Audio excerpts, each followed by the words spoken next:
Les populations noires sont présentes depuis des siècles en France. Comment s'est traduit leur présence sur le territoire français? Qui sont les hommes et les femmes qui ont marqué l'histoire du pays? Makodou Ndiaye, historien, s'est penché sur la question. Bonsoir. Bonsoir. Alors, vous êtes l'auteur avec Florence Alexis de cet ouvrage Les Noirs en France du XVIIIe siècle à nos jours aux éditions Paris. Merci d'avoir accepté notre invitation. L'histoire racontée en France minimise-t-elle les apports des communautés noires?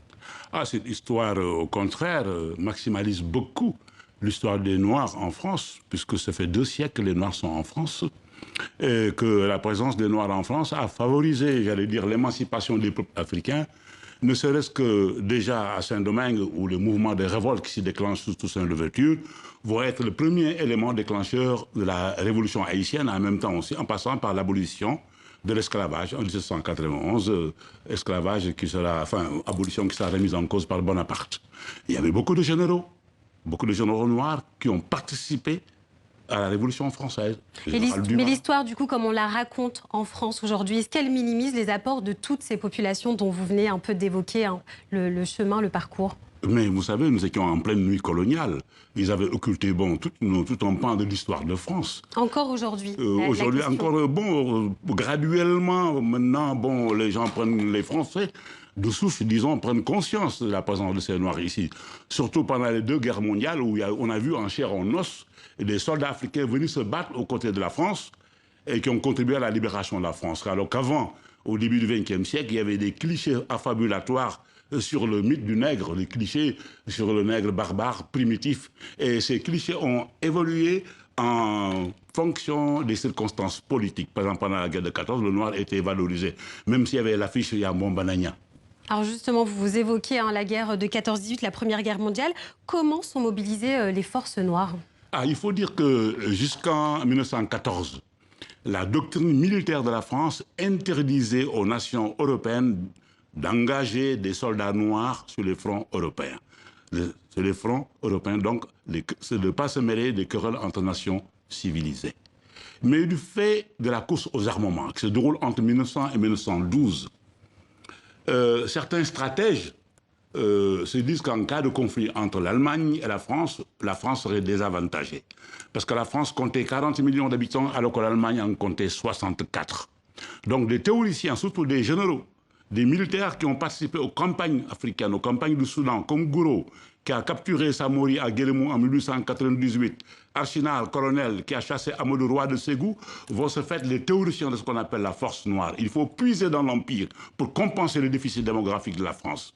Et ça va être théorisé.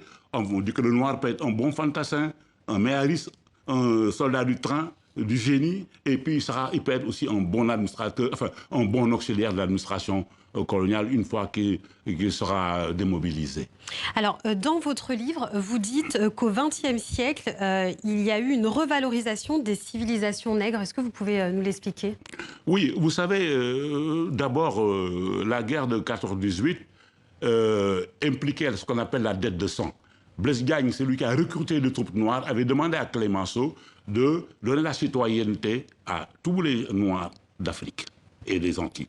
Vous savez, le grand combat de l'époque, ce n'était pas l'indépendance qui était un but lointain, c'était l'assimilation. Ça signifiait l'égalité des droits sur le plan économique, sur le plan social. Et cette dette n'a pas été honorée, du moins, elle le sera au compte-gouttes. Si bien que beaucoup de Noirs sont désenchantés et vont rejoindre les mouvements ouvriers qui commencent à naître. Et ils vont s'engager dans ces mouvements panègres qui d'abord vont être tantôt l'expression littéraire, tantôt l'expression en tout cas politique. Alors, vous parlez d'expression littéraire. Si on élargit aussi également, donc du coup, à l'art nègre dans tout ça, qu'est-ce que vous pouvez nous en dire à cette époque? Et à la fin des conquêtes coloniales, surtout la conquête du Dahomey, il y a des missionnaires qui ramènent des fétiches, surtout, en tout cas, des objets dérobés dans les colonies, comme au Bénin, au Dahomey, on appelait Dahomey de l'époque, notamment le trône du roi Béanzin, etc. Et ce qu'on appelait l'art, il y a de tout, qu'on bradait comme ça dans les marchés. Et Picasso, quand il a vu le masque Fang, s'est émerveillé de ces formes nouvelles, ça a renversé toutes les perspectives de la peinture d'avant, l'impressionnisme, le nabisme, etc. Donc, c'est tout un bouleversement. Et c'est un bouleversement de tous les canons esthétiques qui avaient gouverné en tout cas le goût des générations. C'est une véritable révolution sur le plan pictural. Et le mouvement dadaïste aussi s'en inspire largement. L'école de Paris, etc. Modigliani, surtout il y a deux précurseurs, le collectionneur Paul Guillaume et Blaise Sandral, l'écrivain, qui vont populariser, en tout cas avec un brin d'exotisme, la mode noire. Ça fait la vogue noire de l'entre-deux-guerres et qui va en tout cas changer la vision que les Français se faisaient de l'Afrique. Alors ça change la vision que les Français se font de l'Afrique. Et de l'autre côté, finalement, est-ce qu'on se voyait encore à travers le regard de l'homme blanc? Non, parce que la plupart des soldats, des anciens combattants qui ont participé à la guerre ont démystifié en tout cas l'homme blanc. Parce qu'ils ont vu leurs compagnons de combat, leurs compagnons d'armes, être blessés, mourir, pleurer quelquefois, implorer sa mort. Donc, ils ont démystifié le blanc. Le mythe du grand blanc, invincible, omnipotent, c'est fini. Donc, ils ont, au retour dans leur foyer, ils ont colporté ce qu'ils ont vu. Donc, il y avait donc, un changement, si bien que, après la guerre de même de 39-45, vous savez, les populations vont réclamer en tout cas un peu plus de liberté. Déjà, un autre exemple. Vous savez, en 1919, l'Allemagne devait payer des réparations de guerre à la France. Elle n'a pas pu honorer. C'est cette dette-là. Le président Poincaré fait entrer les troupes noires dans la Rhénanie, dans la région la plus industrielle, en tout cas industrialisée, de l'Allemagne. Alors, les journaux allemands se déchaînent contre la France, l'accusant d'avoir introduit des hordes barbares. Hitler, en 1923, dira ceci: la France paiera cet affront d'avoir introduit dans l'Allemagne civilisée des hordes barbares. Il y a des ligues féministes qui se mobilisent contre la présence de troupes noires en disant qu'ils commettaient des viols, ce qui est faux. Il y avait 2 viols commis par des soldats marocains, puis on a exagéré. Donc, si bien que les Allemands, eux, gardaient une haine tenace envers les Noirs. Alors justement, vous parlez d'une haine tenace envers les Noirs. Là, on est durant la Seconde Guerre mondiale. Finalement, pourquoi cette France colonisatrice, raciste à l'époque, est vue comme une terre de liberté pour les Afro-Américains? Parce que, du fait de la Société des Amis des Noirs, parce que quand même la question de l'esclavage fut au cœur du débat, en tout cas des débats de la Révolution française.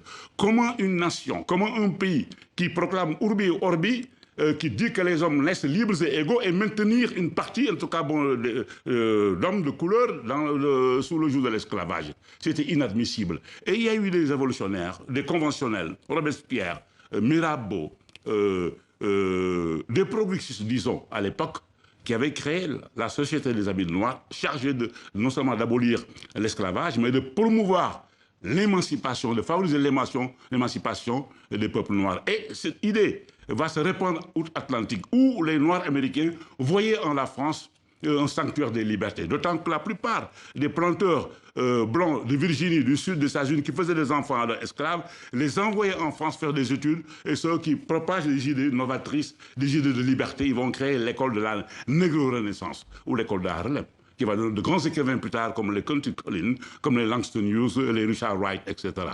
Alors très rapidement, en quelques mots, est-ce que vous pouvez finalement nous parler de l'un de ces personnages méconnus dont vous tirez le portrait dans cet ouvrage?